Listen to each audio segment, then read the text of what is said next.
Hello' বন্ধু বান্ধৱীসকল, আজি motor পুৰি বনালোঁ। ঘৰতে সুন্দৰভাৱে মটৰ পুৰি বনাব পাৰি আৰু আপোনালোকৰ যিকোনো চব্জিৰ সৈতে খাব পাৰি। কেনেদৰে বনালোঁ আমি সম্পূৰ্ণ ভিডিঅ'ত ৰেচিপিটো চাওঁ আহক। প্ৰথমতে কেইটামান মটৰ ল'লোঁ। কেঁচা মটৰ হ'লেও হ'ব, যিটো সচৰাচৰ বজাৰত কিনিব পায়। তাৰপিছত কেইটামান জলকীয়া ল'লোঁ, অকণমান আদা ল'লোঁ আৰু কেইটামান নহৰু ল'লোঁ। মটৰকেইটা ধুনীয়াকৈ অকণমান বইল কৰি ল'ব। আদাডোখৰ দি দিলোঁ। তাৰপিছত যিকেইটা নহৰু গুচাই থোৱা আছিলে সেইকেইটাও মই মিক্সিত দি দিলোঁ আৰু লগতে জলকীয়াকেইটা, মই অকণ স্পাইচি ভাল পাওঁ সেইকাৰণে কেইটামান জলকীয়া সৰহকৈ দিছোঁ আৰু লগতে বইল কৰি থোৱা মটৰকেইটাও দি দিলোঁ।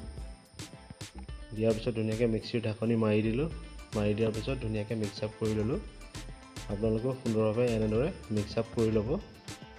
মটৰখিনি ধুনীয়াকৈ মিক্স আপ হ'লে পিছত পুৰিটো বনাবৰ কাৰণে ভাল হয়, সেইবাবে ধুনীয়াকৈ মিহিকৈ মিক্স আপ কৰি ল'ব। দেখিছে সুন্দৰভাৱে কিদৰে মিক্স আপ হৈ গৈছে। ইফালে মই গেছ জ্বলাই ল'লোঁ আৰু এখন ফ্ৰাই পেন টাৱা বহুৱাই ল'লোঁ। টাৱাখনত মই অকণমান এতিয়া ঘি ব্যৱহাৰ কৰিম। মই 1.5 চামুচ ঘি ব্যৱহাৰ কৰিছোঁ। আপোনালোকৰ ৰিফাইন তেল হ'লেও হ'ব। ৰিফাইন তেল বা ঘি দি ধুনীয়াকৈ এই পিচি থোৱা মটৰখিনি বনাব পাৰি। লগতে মই কেইটামান জিৰা দি ল'লোঁ। চাহী জিৰা বুলি কয়, মই চাহী জিৰাৰ সোৱাদটো ভাল পাওঁ সেইকাৰণে চাহী জিৰা দিছোঁ। তাৰপিছত মই ধুনীয়াকৈ পিচি থোৱা মটৰখিনি সেই ঘি আৰু চাহী জিৰাখিনিৰ লগত সুন্দৰভাৱে ভাজি ল'ম। ঠিক এনেদৰে মই ঘিখিনিত পিচি থোৱা, দেখিছে কি সুন্দৰভাৱে মিহি মিহিকৈ এনেদৰে মটৰখিনি মই পিচি লৈছোঁ। তাৰপিছত মই ধুনীয়াকৈ সেই ঘিখিনিত মটৰটো ফ্ৰাই কৰি ল'ম। মটৰৰ পেষ্ট বুলি ক'লেও হ'ল বা পিচি থোৱা মটৰ বুলি ক'লেও হ'ল। আৰু সোৱাদ অনুসৰি মই অকণমান নিমখ দিছোঁ, অকণমান ৰেড চিলি পাউডাৰো দি দিছোঁ আৰু অকণমান ধনিয়া পাউডাৰ দিছোঁ।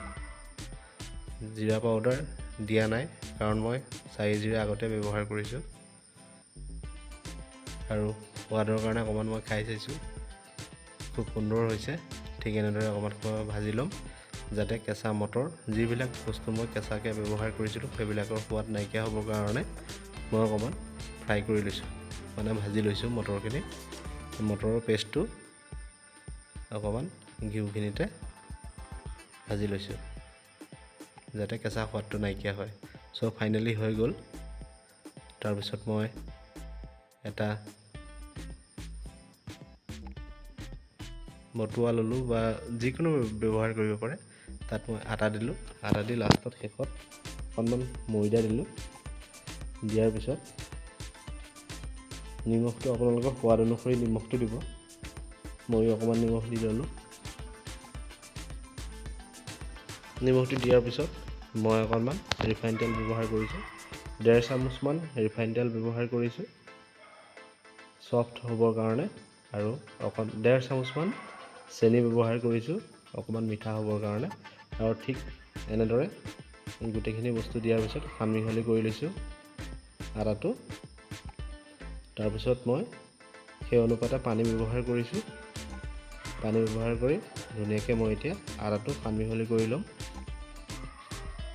যাতে পুৰিখিনি নিমজ আৰু ছফ্ট হয় খাবলৈ। মোৰ আটা মৰা হৈ গৈছে। ঠিক এনেদৰে আটাটো মই মাৰি ল'লোঁ।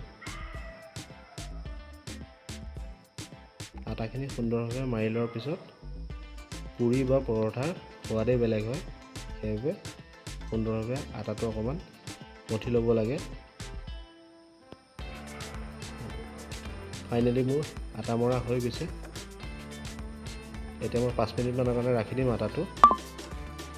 তাৰপিছত মই 5 মিনিটৰ পিছত আটাটো উলিয়াই আনি ঠিক এনেদৰে পেৰা বনাই লৈছোঁ, অলপ সৰু সৰুকৈ।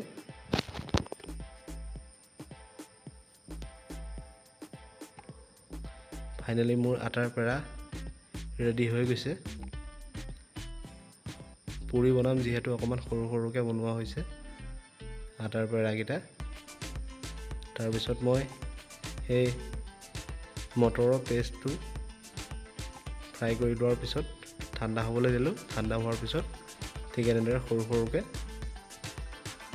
পেৰা বনাই ল'লোঁ মটৰৰ সেই পেষ্টটো। তাৰপিছত ইফালে মই গেছ অন কৰিলোঁ। তাৰপিছত কেৰাহী বহাই দিলোঁ। কেৰাহী বহাই দিয়াৰ পিছত এইফালে মই ৰিফাইন তেল ঢালি দিলোঁ, য'ত আমি ফ্ৰাই কৰিম পুৰিটো। তেলটো অকণমান গৰম হ'বৰ কাৰণে। তাৰপিছত ঠিক এনেদৰে আটাৰ পেৰাকেইটা এনেকৈ আঙুলিকেইটাৰে ছাইডটো মিহি মিহিকৈ কৰি লৈ এটা এটা মটৰৰ সেই পেষ্ট সুমুৱাই লৈ পেলাই ধুনীয়াকৈ পৰঠাৰ ষ্টাইলত, আলু পৰঠাৰ ষ্টাইলত অতি সুন্দৰভাৱে এনেদৰে মই ৰাখি ল'ম। গোটেইকেইটা পেৰাতে ঠিক তেনেদৰে কৰি ল'ম মই। দেখিছে, ছাইডকেইটা অকণমান মিহি মিহি কৰি ল'ব। তাৰপিছত মাছটো তেনেকৈ দি পেলাই অকণমান হাতেৰে হেঁচা দি তাৰপিছত মটৰৰ পেষ্টটো ধুনীয়াকৈ সুমুৱাই লৈ ৰাখি দিম। আপোনালোকেও এনেদৰে সুন্দৰভাৱে কৰিব পাৰিব। যদি হাতেৰে নোৱাৰে অকণমান বেলি ল'ব। বেলি লৈ পেলাই মটৰৰ পেষ্টটো সুন্দৰভাৱে সুমুৱাই ল'ব। ঠিক এনেদৰে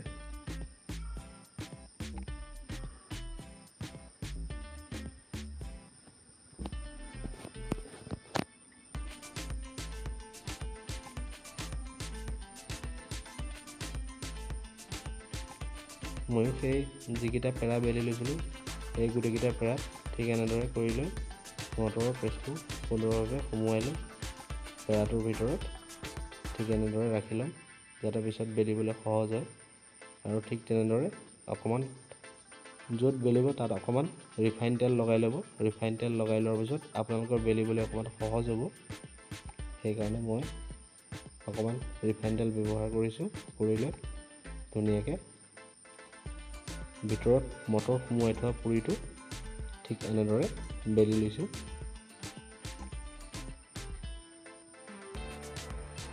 আপোনালোকেও তেনেকৈ বেলি ল'ব। আৰু খাবলৈও বহুত সোৱাদ লগা আৰু হেল্থৰ কাৰণেও ভাল। আপোনালোকে যিকোনো চব্জিৰ লগত এই মটৰ পুৰি ব্যৱহাৰ কৰিব পাৰিব। আলুদম, আলু জিৰা বা চানা দাল যিকোনো লগত আপোনালোকে ঠিক এনেদৰে মটৰ পুৰি বনাই খাব পাৰিব। আৰু ভিডিঅ'বোৰ ভাল লাগিলে লাইক, কমেণ্ট, শ্বেয়াৰ কৰিব। আৰু চেনেলটোত যদি আপোনালোকে নতুনকৈ আহিছে তেতিয়াহ'লে হেমন্ত মিনি কিচেন চেনেলটো ছাবস্ক্ৰাইব কৰিবলৈ নাপাহৰিব। লগতে ভিডিঅ'বোৰ লাইক, কমেণ্ট, শ্বেয়াৰ কৰি আপোনালোকৰ মৰম আশীৰ্বাদ দি যাব। চ' ফাইনেলি আমাৰ পুৰি বেলা হৈ গ'ল। আৰু ঠিক এতিয়া আমি ধুনীয়াকৈ গৰম তেলত এনেদৰে পুৰিকেইখন ফ্ৰাই কৰি ল'ম ধুনীয়াকৈ। আৰু দেখিছে কি সুন্দৰভাৱে ফুলি গৈছে। আৰু এনেদৰে আপোনালোকে ফ্ৰাই কৰি ল'ব।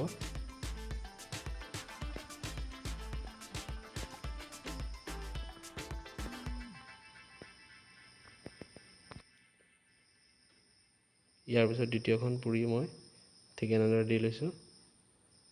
দি লৈ সুন্দৰভাৱে ধুনীয়াকৈ ফ্ৰাই কৰি লৈছোঁ। ধুনীয়াকৈ ফুলিছেও আৰু দেখিবলৈও মৰম লগা হৈছে। খায়ো বহুত স্বাদিষ্ট। আৰু আপোনালোকে যিকোনো চব্জিৰ লগত ঠিক এনেদৰে মটৰ পুৰি বনাই খাব পাৰিব। দেখিছে কি সুন্দৰভাৱে হৈ গৈছে। হেল্ল' বন্ধু বান্ধৱীসকল, আশা কৰোঁ আপোনালোকে ভিডিঅ'টো চাই ভাল পালে। চ' এনেদৰে নেক্সট ভিডিঅ' পাবৰ কাৰণে হেমন্ত মিনি কিচেন চেনেলটো ছাবস্ক্ৰাইব কৰিব। লাইক, কমেণ্ট, শ্বেয়াৰ কৰি ভিডিঅ'বোৰ আপোনালোকৰ মৰম আশীৰ্বাদ দি থাকিব। চ' থেংক ইউ ছ' মাছ।